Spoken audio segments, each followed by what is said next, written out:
better than he was. That's Charlie Daniels Band. They're going to be here at the Civic Center in May.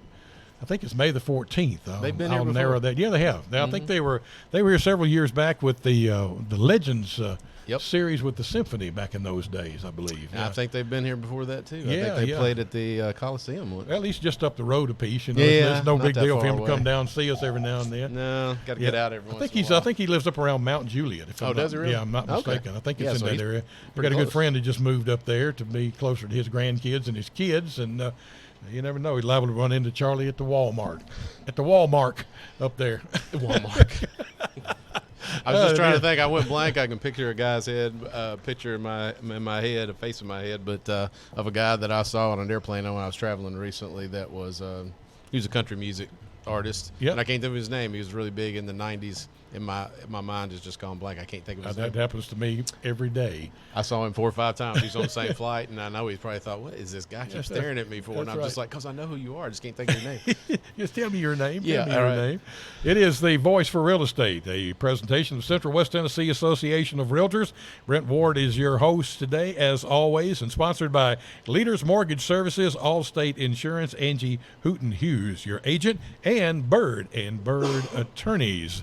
And we're going to talk about something we haven't talked about in a while. If we have it all. I don't remember. I don't know. We've never talked about this before. So I'll this is new. Yeah, I'll let you introduce our special guest this morning and kick it off, and we'll see what happens. Yeah, sounds great to me. All right, well, with us this morning we have Mr. Josh Wagner, and he was with One Call Restoration. Josh, how you doing this morning? Doing good. Thank you for asking. Yes, sir. So Josh is one of our newest affiliate members. Came on board with us not too long ago. Good so deal. we wanted to get him out here and get his name and his company out here. But Josh is not new to us. I mean, he's new to us, but he's not new to the business. Been around for a little while. Josh, how long you been into the restoration business? I've been in the restoration business for a little over a decade. A little over a decade. All right. Experience goes a long way when you're doing this type of work, I would assume. That's right. We learn every day. Learn every day. Yeah, that never changes. Yeah, so somebody tells you, "Oh yeah, I know it all." You run real far the other direction. Yeah, for Because I can sure. tell you, my day is full of stuff I'm learning. I'm like, "Oh my gosh, never even heard of that before." All right, so we talk about restoration companies. They think wind, water, fire damage. I mean, is that like the extent of it, or is there more to it than just that? That is the bulk of it. However, there's a lot of other stuff we get into. We get into collision, cars running into houses, Oh, back yeah. out of the garage. Sure. And, take out that post or beam. Do a lot of odor removal. Skunk gets in your HVAC system and sprays, and Oh it's, my goodness. it's really terrible in your house. So we do skunk odor or any kind of odor removal, really. But the storm and water mitigation, fire, that kind of stuff is what keeps us busy on a day-to-day basis. Okay. Now, you hit on something I've just got to ask. And skunk removal out of an HVAC unit, out of an HVAC system, like, does that require replacing stuff, or is it some way you clean that? A lot of times it does require replacing, but a lot of times we're successful cleaning it. We've got certain chemicals that we use that actually eliminate those odors, or may have to use a machine, ozone machine. Oh, yeah. We've had to go about it a lot of different ways. Main thing is getting that dude out of there, so That's so he right. don't do it again. I was going to say, we haven't had one around our house in forever and a day, but when we first moved in, and we've lived there for about 15, 16 years, but when we first moved in, he never came up and he never sprayed the house, but I saw him out around the house several times, so I don't know what the deal was, why he kept coming around, but I haven't seen him in forever. I think he finally got hit by a car or something. Well, they'll come in a lot around your HVAC unit, because you're pumping in the winter heat through Oh, there, so right. it's warm. It's warm. So they can get up next to it, and they can stay, fairly warm throughout the Okay. winter. And if something alarms them while they're coming in or out, they may spray, and then that's right in your intake, Oh, man. your whole house. Perfect spot to I'm disperse telling you, it out of well. all the places for them to hit, that'd be Right. the one. Yeah, stay away from the warm HVAC unit. All right, so another question that I know I've been asked, and I've had to call and ask this question myself, because we actually had at the board office about 5 years ago, we actually had to do a claim for a restoration for some water damage, interior water damage. But who do you call first? Who does the homeowner call? Do they call you first? Do they call their insurance company? Does it really matter? Well, in the case of a leak, you're going to call a plumber or someone like myself. that may have a plumber on staff, and get the water stopped. So that's the number one priority. And then, you need to call a mitigation expert, somebody that's certified through the ICRC, and then your agent, your insurance agent. Let them know what's going on. But the very first action needs to be to let's get this stopped and then start the drying process and salvage as much as we can. Yeah, actually, now that you mentioned that, that is true, because I had a water leak in my house once, too. I came home, and I could hear water running, and it was in the wall, and I had to go cut a hole in the wall to see where it's coming from, and it was just looked like a sprinkler system going on in there. Not the sound you want to hear. No, it's not. No. And, of course, I called my insurance carrier, and he's like, call a plumber out to get it, or go shut your water off, do something to stop it, and then we'll figure out what to do from there. So, yeah, that does make sense. It's funny how this stuff comes back now that you're sitting here talking, right? Like I said, you can learn stuff every day. Yeah, well, in that situation, you just react. You do what you think you need to do first. Yeah, exactly. And then if you're wrong, you apologize and move on. Yeah, that's one of the advantages of being on a well is you just go throw the breaker. Yeah, turn the well off. Turn the well off, and then just wait till the tank empties out. Turn on the shower, and then once the tank empties out, and then, water shut off. Right. Have to go out to the street and do all that stuff. So, all right. So, what's one? Think of something that you wish that the homeowner knew about restoration when you're going into a situation where restoration you're having to actually bring in a restoration company. That they can use it whoever they choose. If they've got somebody that they've always used or want to use, that it's their home and they've got the right to use whoever they want to. Now, that person has to be within reason, writing a estimate that's on, it goes by the requirements for their insurance provider. Most use Xactimate. That's what I write on. So it's a industry standard on pricing. It actually updates monthly. And so if I go and I write an estimate to replace the baseboard in a house, then theoretically a adjuster would write that same estimate, and it'd be the same price point because we use the same estimating program. Now, in the world of appraisals, which Jimmy just left not too long ago, didn't y'all work off something similar to that a system that? Yeah, for replacement cost and depreciation and things like that. Yes, updated monthly, and that's what I. Okay. Kind of keeps you up to date on. There are factors in there on those type of numbers, and I'm sure there are on the replacement cost too, so that you're not. Obviously, we don't pay the same here as they do in California for the same job. So there are factors that you add in there, or add and subtract to make that locally adjusted. Yeah, gotcha. Yeah, I was thinking because I guess that's the only way you can kind of keep everybody pretty much on the same page. Yeah, you've actually got to enter your zip code, and then it prices you per zip code. Okay. What your standard pricing should be. Exactly. Okay. All right. Now, we talked about this a little bit before the show, and you said you're having trouble kind of coming up with one for this particular question right here. But so is there any myths, anything you can think of about when it comes to restoration or anything? You said you were really having trouble coming up with an actual myth part of it. Yeah, I can't think of a myth. Maybe you guys have something that comes to mind. Can't think of a myth that's. You'd mentioned about the deductible and kind of how that works and everything. Yeah, a lot of people ask you, can you feather this deductible in somewhere? Looking to cover that deductible. Sure. And we always have to go over with that we don't participate in that. Yeah, that's probably a good idea. Yeah. It's dishonest, and if you got somebody that's willing to do that, working for you, do you really want them working for you? Yeah. What else are they going to maneuver down the road? That's right. Yeah, that's right. And what else needs to be replaced? It might not need to be replaced. Just to add on some extra work that goes on. So so deductibles, and of course, those things vary all the way across the board. Anyways, mine used to be $1,000, which was pretty good. Mm-hmm. And at one point in time, it was only $500, and then they dropped that. It went to $1,000.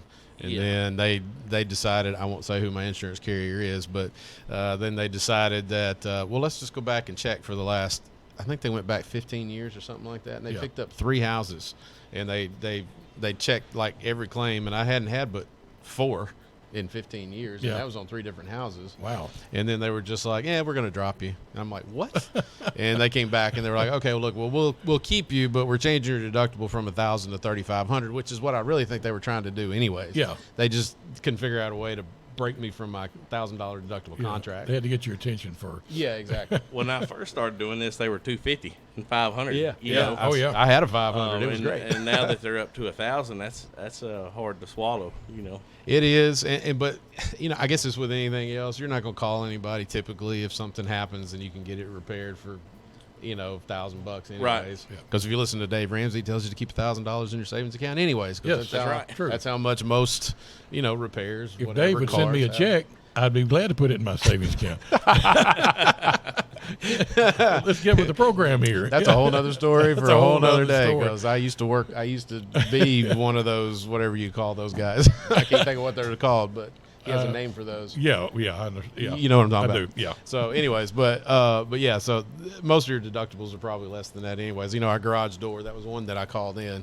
Literally, garage door came unhinged from everything and was literally just kind of pivoting over the top of my wife's car in the garage by the garage door opener. That was the only thing keeping it from on my wife's car. Half of it was still in the door, couldn't get the car out. The other half was just dangling from the ceiling. It just ripped it apart. So, yeah, it was kind of exciting. All right, so moving on down.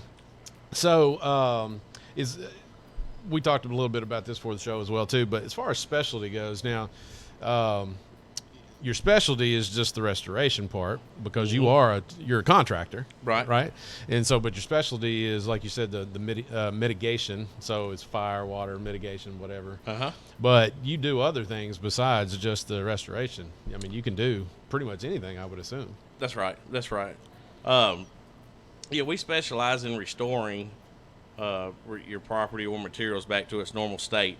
Where a lot of companies or practice before, when I was ignorant, I'd come in and we'd rip it out and tear it out, replace it, and we've had some schooling and training and learn how to restore those, whether they're materials or products, cabinets or whatever it may be, to restore it back to its prior condition and salvaging that, and that keeps the homeowner from going through lengthy repairs, keeps construction costs down. So all around, it's a win-win. Another specialty besides that would probably be crawl space. We do a lot of work in crawl spaces, and we got a lot of moisture-rich crawl spaces in this area. And it's especially right now. Yeah. Yes, sir. And dry rot joist or dry rotting. So we do a lot of crawl space maintenance and work, leveling and moisture barrier and whatnot. Yep. All right.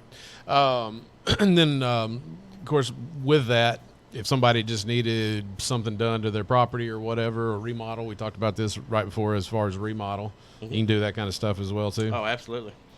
Yeah, you were talking a little bit, and you might want to expand on this a little bit. So if I need you to come in and, I don't know, throw down some carpet in my bedrooms throughout the house, maybe do some painting or that kind of stuff, maybe some light fixtures if I'm not handy with as an electrician, or I don't want to get shocked again or whatever the case may be. But if I called you for that versus doing a kitchen, what are we talking about here? Because, there's a big difference there between those two things. Yeah, I mean, you can call any of your residential needs. I can't think of any particular trade in a residential setting that we haven't done or aren't capable of doing in house. And it's just a wide range. I mean, anything residential we can handle. Give us a call. We'll come out and give you an estimate and go from there. I know we talked right before we came on about that. People that call a lot of times, especially when it comes to not necessarily restoration part, but the remodel part of it, and they call in and they want you to come out and take a look at maybe remodeling a kitchen like that, which is one of the higher dollar, things for you to work on when you come out. Those can get pretty pricey. Yeah, you do have a lot of people that will call and they want to, and they maybe hadn't done the research and realize what the average kitchen remodel is. So they'll call you to come out and give a price, and they got sticker shock a lot of times. But, things are just high these days. I've looked at quotes and think, God, that's high, and gone back and refigured. I've made a mistake here somewhere and refigured it. And everything's fair. So, I mean, I myself, and I'm the one putting the quote together, but I've gone back and looked over quotes just because I thought they were high.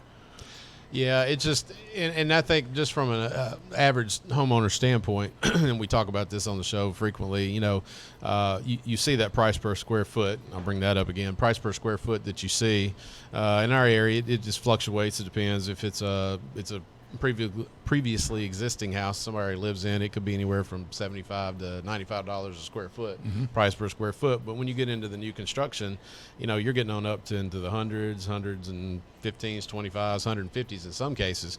But as Josh and I were talking about before the show, that depends on really what room in the house are we talking about. And I know builders they don't like to see that. It just automatically generates, and a lot of people work off that because price per square foot for a bedroom, it might be like $65. I mean, you're talking about what? Some sheetrock, some paint, and some carpet and some trim, right? Right. But you get into the kitchen, the price per square foot in the kitchen, that might be $300 depending on what you got going on. Exactly. And then you throw in bonus rooms, and if you got a house that's got really nice bathrooms and a really nice kitchen, because bathrooms is your second most expensive thing for sure that you're going to have in the house. So, and it's just, I think as a general homeowner, if you weren't in the real estate business, the restoration business, appraiser business, then you don't really realize that, everything comes with a price tag that's in there, and it's going to be different. It does. And I think one thing, and Josh, you can correct me if I'm wrong, but one thing I don't think people take into consideration when they first open your bid and they see, what it's going to cost to get done,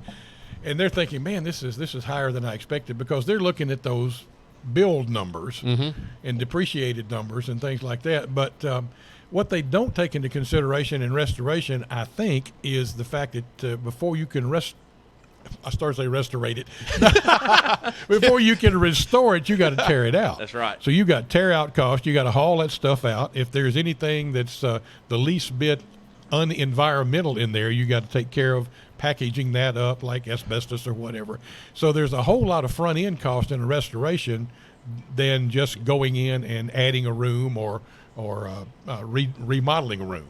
Am I right? I mean, you got to pack out contents, move contents, store them somewhere else, dust barriers and, contaminations where you can contain whatever you're tearing up, where people can still function and live in their home. Yeah, absolutely. So, there's a lot of other moving parts that surrounds that bid is for to remodel a kitchen. There's a lot of other factors that go into that.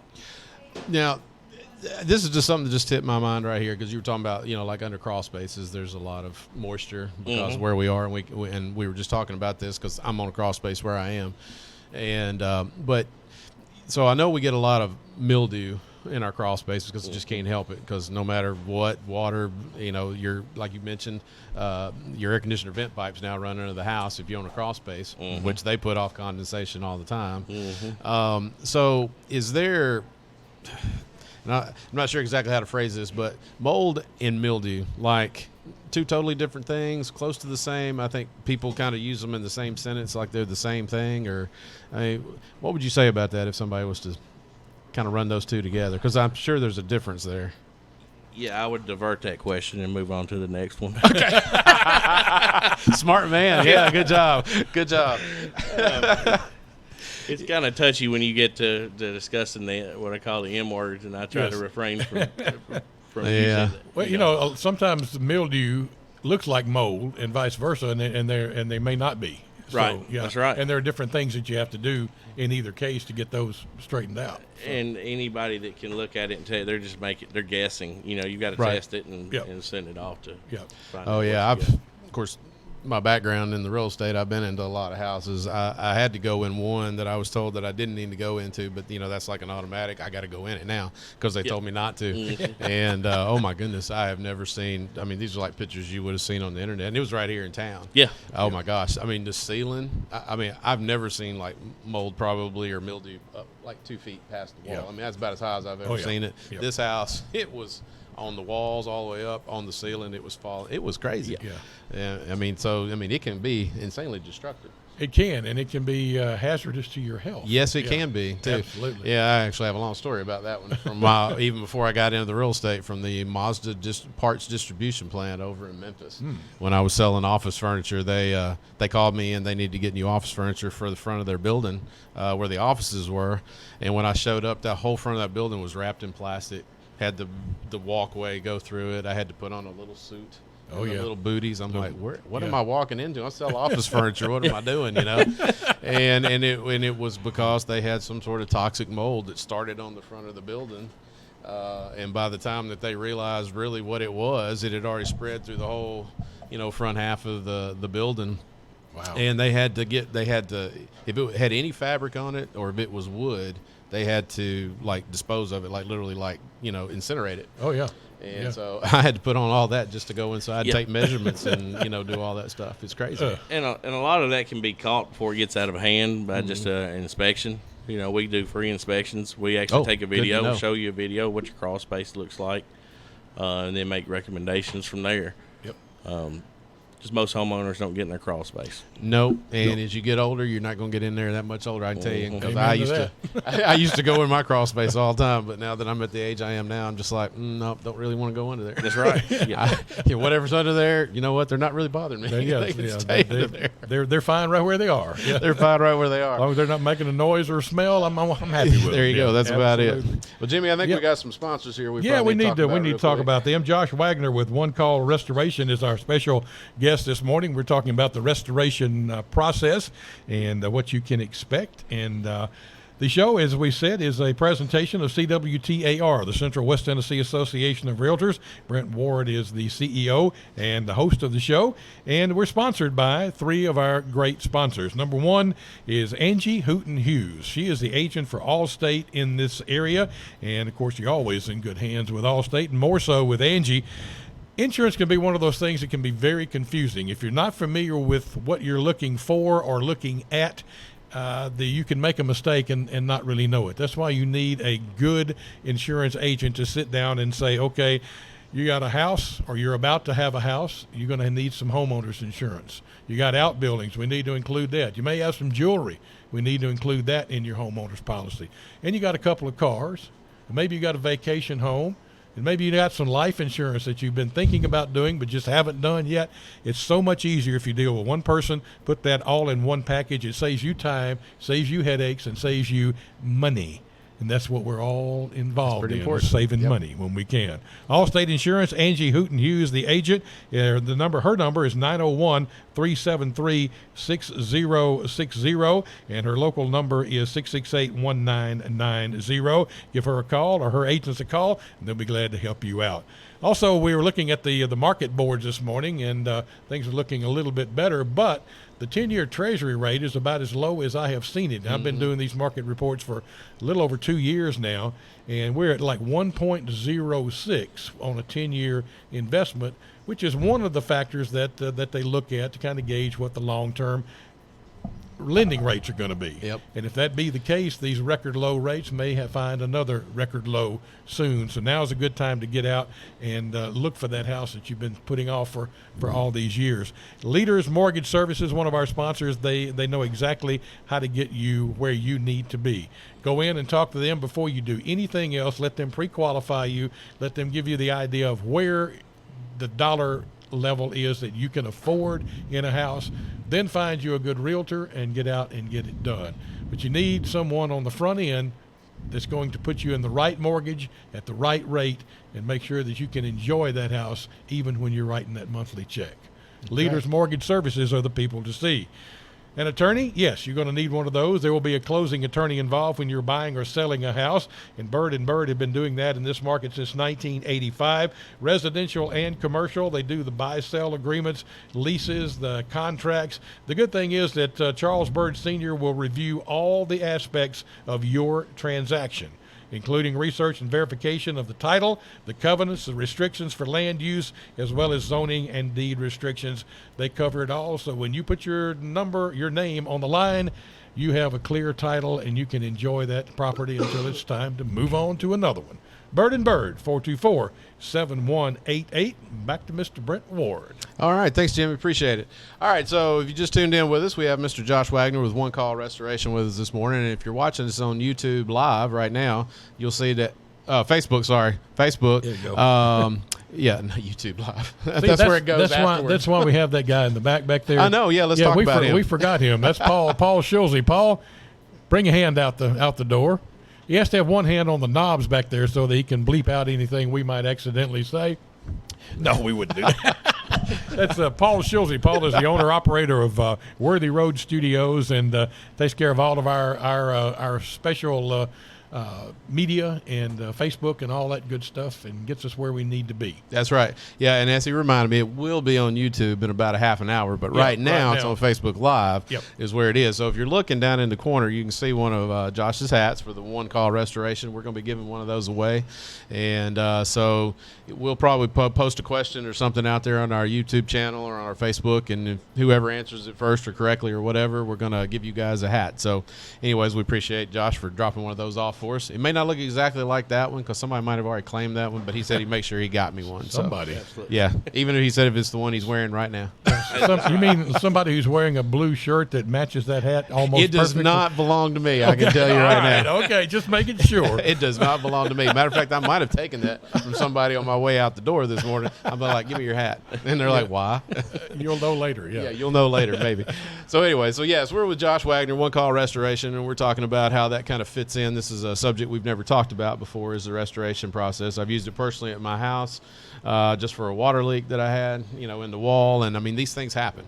I had one under the bathroom sink. I probably should have called a restoration company then because I ended up, me personally, having to replace some of my subfloor because, as I told Josh before we got going, I have a house built in 78, and it has the lovely particle board flooring on it. Oh, yes. Love that which, stuff. I just wonder if a match and some gasoline could take care of a lot of the problem. But anyways, it hasn't been that bad. But, man, particle board flooring, that's just, there's a reason they only used it for about 3 or 4 years and stopped.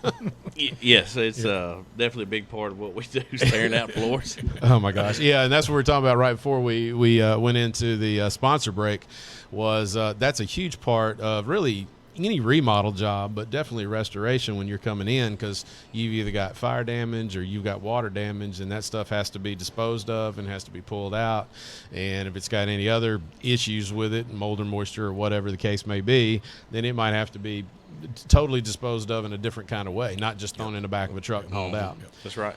So that can get expensive because, like I said earlier, I've had to suit on that kind of stuff, but they have special bags for that kind of stuff, and it has to go to a special place at the landfill. Yep. That's right. Yeah, so there's a cost associated with all that kind of stuff. Yes, absolutely. They don't do that for nothing. They do not, yeah. And, when they drop off one of those air dryer things that make, like, the most noise ever, and they stick it in a residential house, they don't let you borrow those for free either. That's true. Hey, everybody's got to make a buck. I'm sure that's all associated into the cost of what it is they're doing, but they are needed. And we had to do the same thing at the board office. About 5 years ago, we had an issue where somebody let one of the toilets overflow, and we were closed for a 3-day weekend. Ouch. And it overflowed from that Friday morning, all day Friday, all day Saturday, and all day Sunday until Dana and I showed up and walked into the conference room, and over half the floor in the conference room, if you've ever been in our conference room, it's pretty good size, was wet. Ooh. Like it had been flowing that long, and that was coming out of the top of the toilet, not like out of the tank or something. Man. Yeah, that's no, unusual. Gross, right? Yeah, for sure. So, yeah, that was a long, drawn-out process. Yep. Yeah, those are some of the bigger jobs that we do. Some of that gets hung open and just runs for days. People's been going on vacation, and their neighbor called and said, "Hey, water's running out your front door." Thank you. I'll be back on Saturday. Yeah, that's funny you should mention that because when I was doing real estate, this is back when I was young at doing real estate, I had somebody call me and say, "Hey, I think you might have